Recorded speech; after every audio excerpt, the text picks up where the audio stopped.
Well, hello, folks. This is David T. at the Country Place once again. I am so excited today that I have had the opportunity to bring one of my favorite people to talk with us today. Well, folks, let me just share a little bit with you, if I can be just a little bit sentimental at this time. You know, every now and then we do things in our lives that we get to meet, and some of the most influential people in my life are the people that I've been able to bring to you here at the Country Place. Well, this next gentleman is one of those type of people. Anyway, Ronnie is kind, he's a gentleman.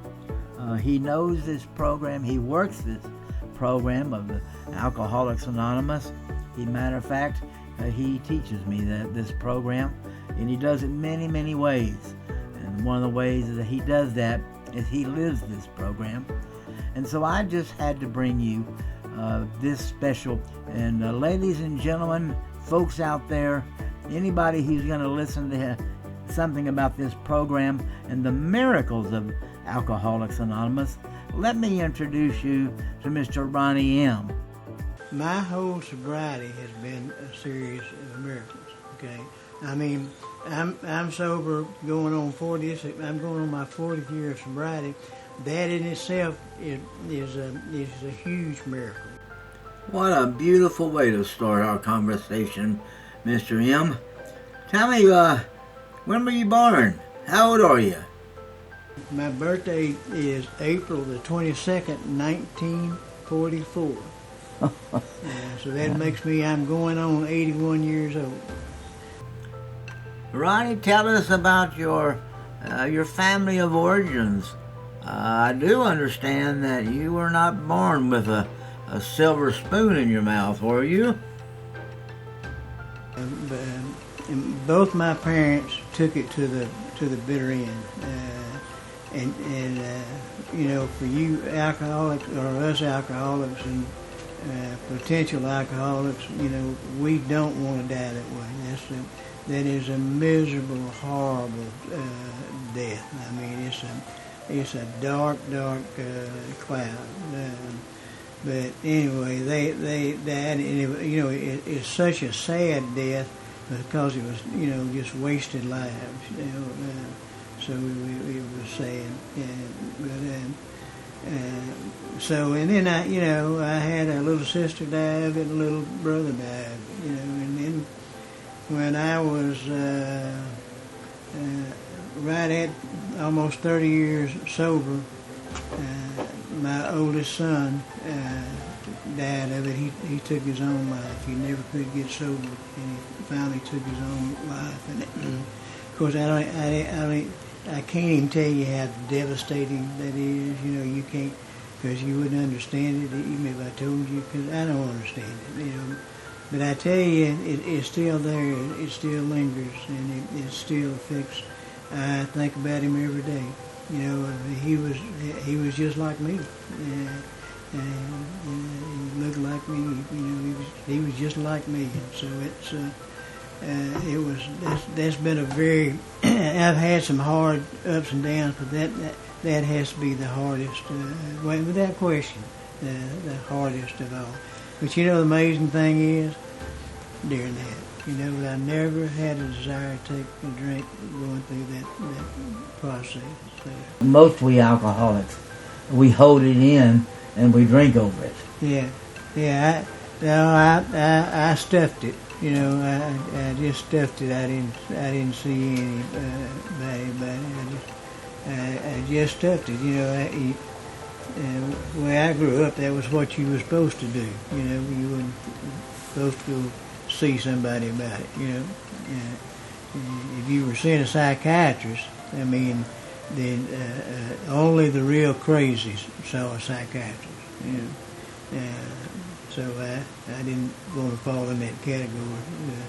But that's the belief system I grew up with, and that's like when it talks about it in the big book. You know, I never realized, of course, I never realized how important every line in that big book was. But the one line where it talks about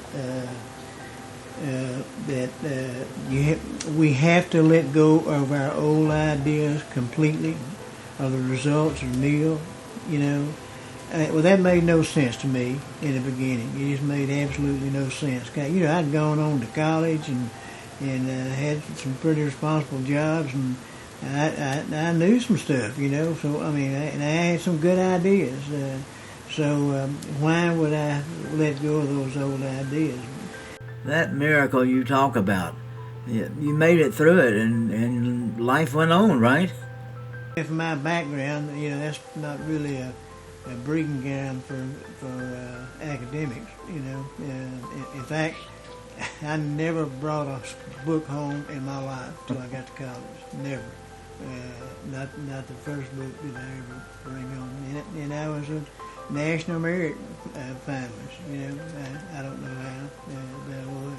So, and that's what got me to college, is that you know, I wanted to go.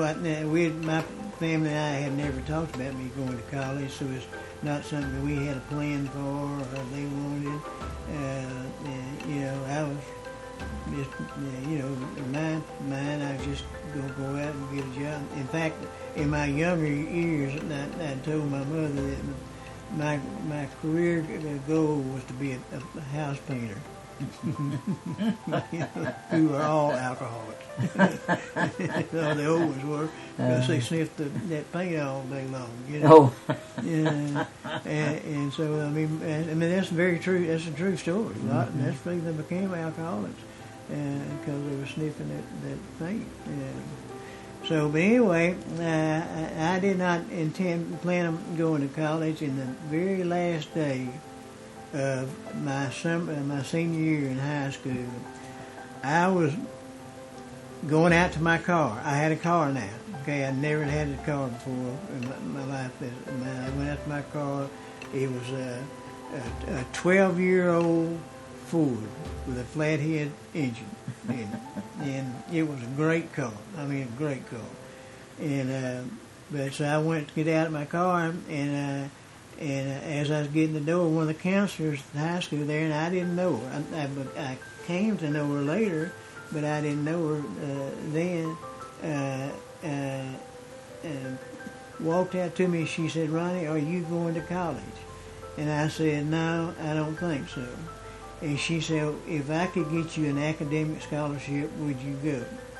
And I said, "Yes." Now, you know, a couple of colleges had invited me over to spend the weekend, and all trying to recruit me to play baseball, and and on the college level, athletic scholarships are not the same. The football players get the best scholarships, then basketball comes second, and baseball gets the scrubs, which is, you know, little left. But anyway, between those two, between the academic and the athletic scholarship, I had enough that you know, it paid my room and board and my books. What? How old were you at that time? I was 18. 18 years old. Yeah, 18, and yeah, the you know, you could tell we were kind of the ghetto of the college, because all the people in the category I was in lived in a frame house. It was almost off the campus. It was so far away. It's not even there anymore. It's been turned down, with no supervisions whatsoever. We were just out there in this wooden shack, you know, and it was a shack, but it served a purpose. You know, we had a roof overhead and, you know, bed to sleep in, so it served a purpose. And I went, you know, and you know, being the genius I am, I didn't have a clue what I was going to take or study or anything else, and I was just walking one morning right before class was supposed to start, and we were supposed to enroll for classes, and a boy I had grown up with, it was a year older than me, and he was going his sophomore year, and So I asked him, I said, what did you major in? He said, well, I majored in electronics.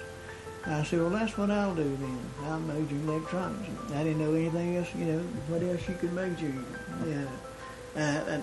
But anyway, so I did, and I did well. I did very well, but about halfway through my second year, I was just tired, and I guess feeling sorry for myself, and in that, I had $5 a week to go to school on. Now the school was 70 miles from my house, so it would take me just a hair over $2 worth of gasoline to get there and back. Okay, so that two each way. No, $1.50. Yeah, $1.50 each. Let me back up. That's not. He took me because gas was 25 cents a gallon back then. So it took me $1 worth of gas to get there, and $1 worth of gas to get back, which left me $3 for cigarettes and booze, and luckily that was when all the cigarette companies were trying to get the college grads hooked on smoking. So they would come around passing out these free samples, these four to pack samples. I don't know if you've ever seen those, but no, they're the college specials, Well, I mean, I'd get a whole bunch of cigarettes off them, so I could almost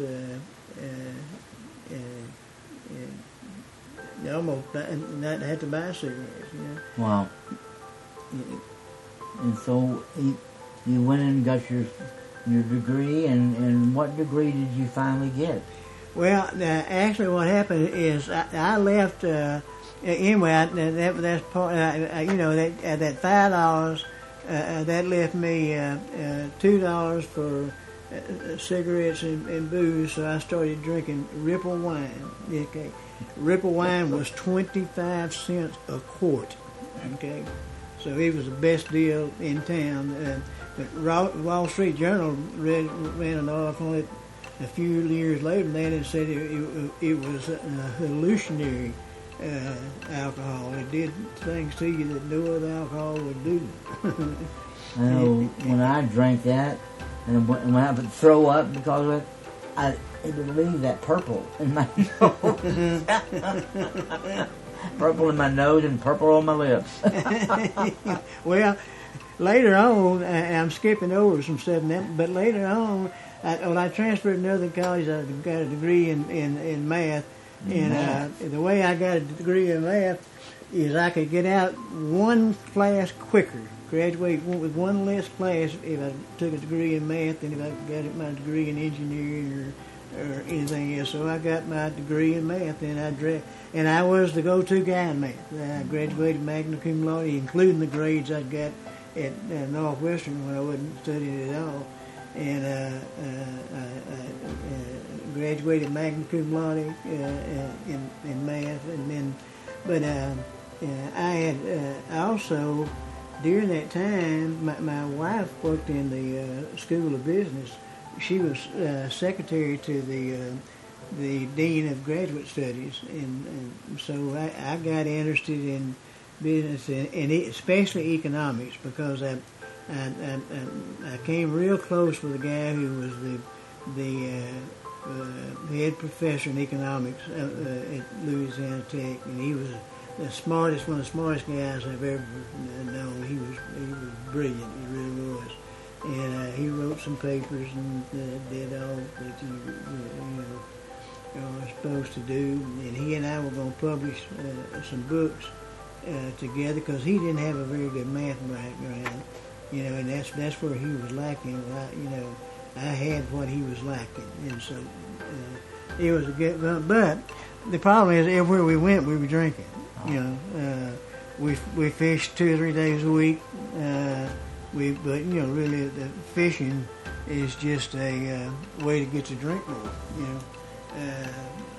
So we fished a lot, and we'd stop on the way home and give the fish to somebody, anybody alongside the road if they wanted them, because we didn't have enough to make a meal or what? Yeah, to make a meal. Wow. After you got your degree, where did that take you? After you finished that Magna Cum Lauda. Magna Cum Lauda in math, Oh. and that was including. I mean, I really was the go-to guy in math. I was the best and brightest math student they had in a long time. Okay, or I don't know, maybe ever, but because I was kind of I was kind of put on a pedestal. And it was a pretty neat pedestal, and when I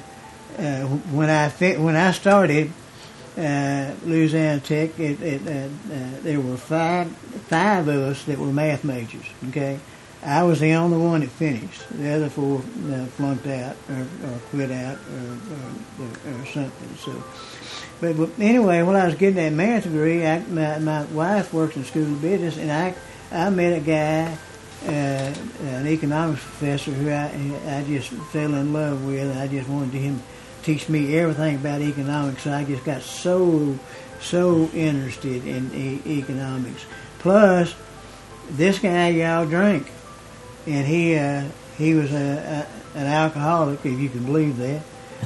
He was an alcoholic who got sober after I left college, and then he was 90 days sober and blew his brains out. That left a hole in me, because he and I were so close. We'd ride around at night drinking Ripple wine, discussing economics, and I'd throw the math in part of it in. He knew the rest of it.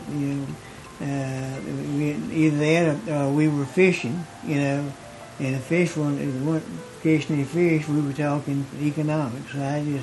I fell in love with economics and got my master's on the economics.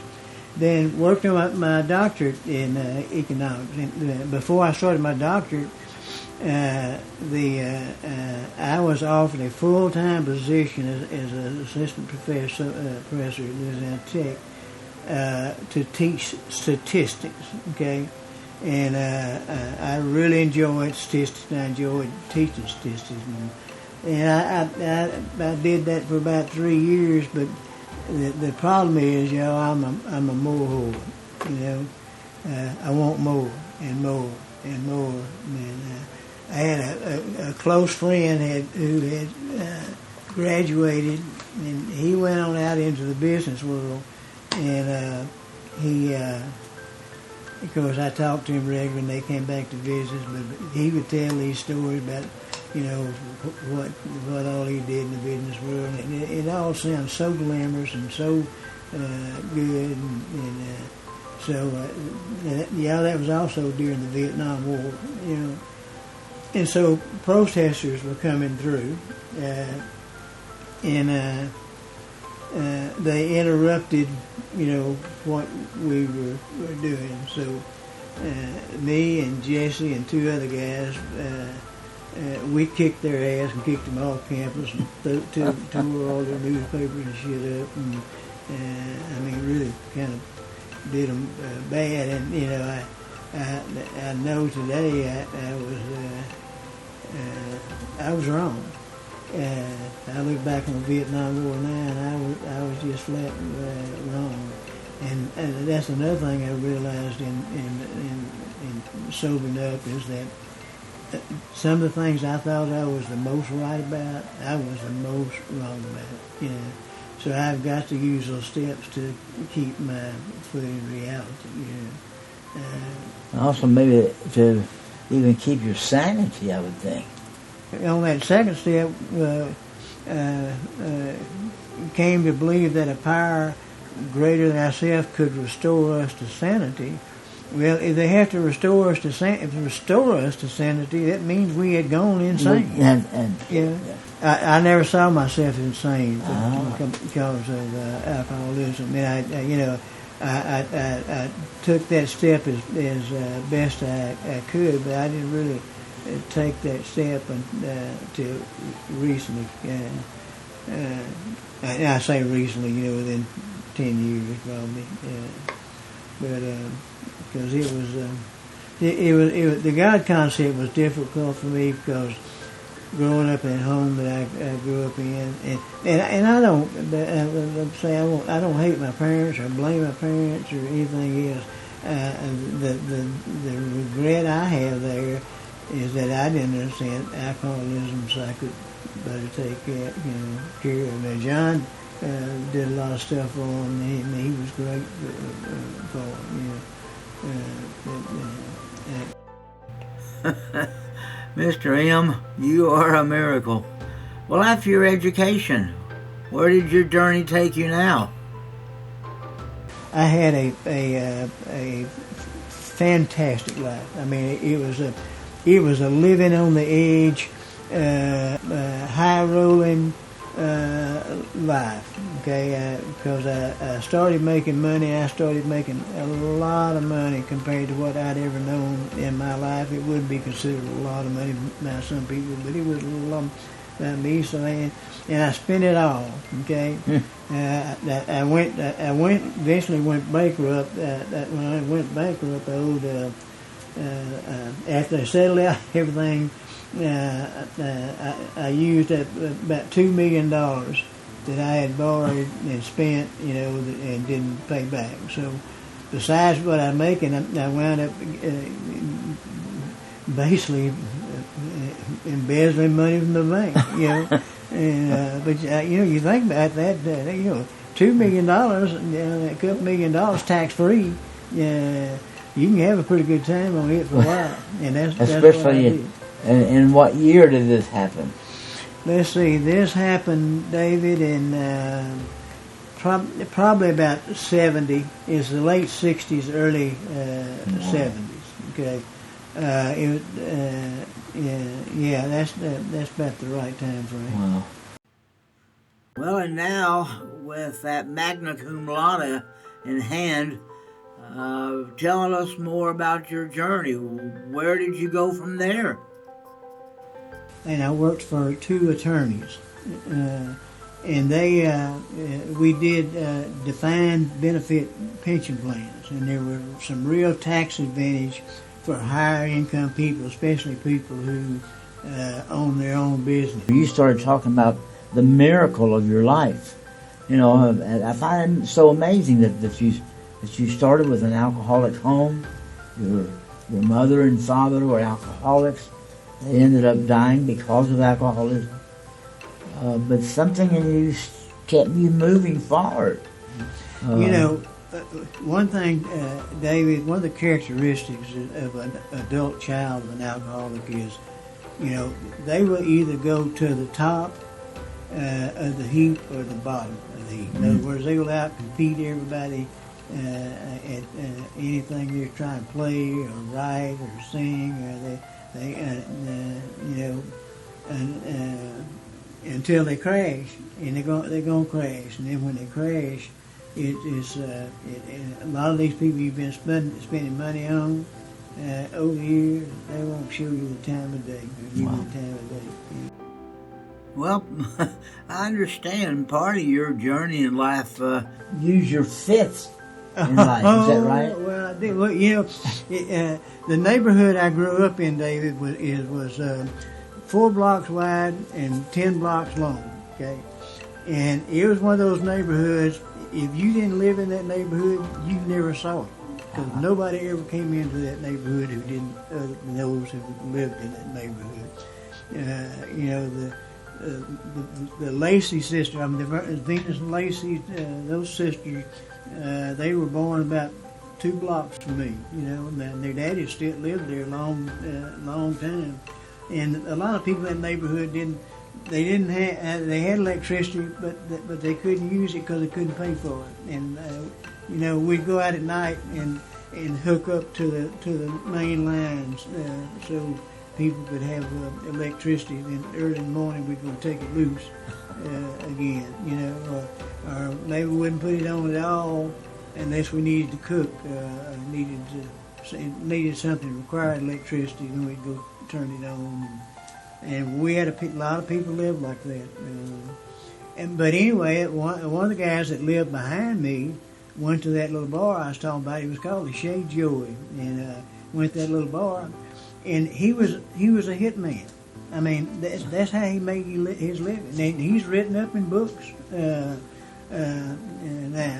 Read the book, The Commissioner. But anyway, I drank with him, and of course the FBI was in there, and they're thinking I'm a bad guy too, and maybe I wasn't that bad. But in the neighborhood I grew up in, it was people fought a lot, and if you're an adult child of alcoholic, you got to you either go to the top or go to the bottom. Well, I couldn't go to the bottom on my own, so I went to the top and became the toughest in the neighborhood. I never will forget the guy who was probably the meanest, baddest guy in the town.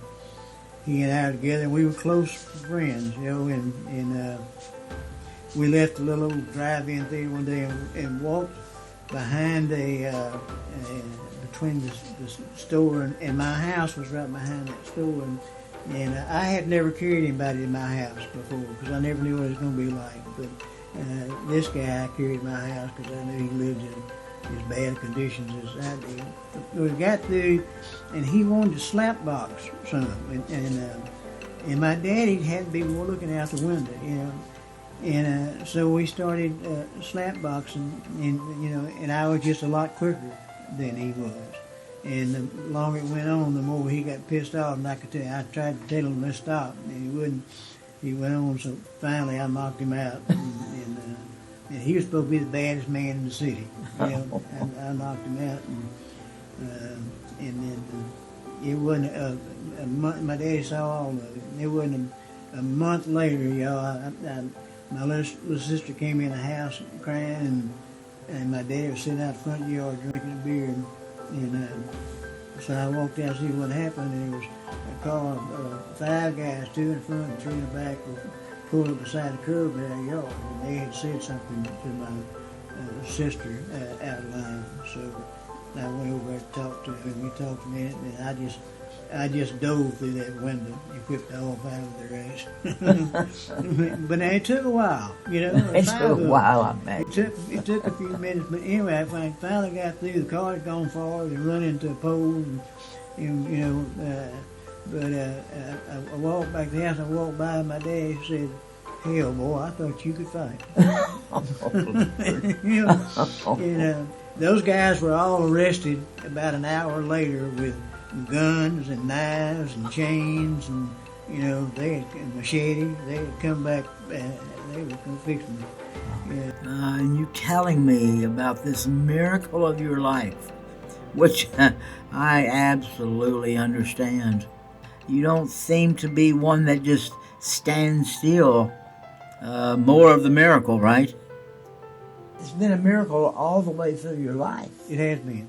Here's, folks, I want you to understand, here's a man who came from basically poverty in Louisiana,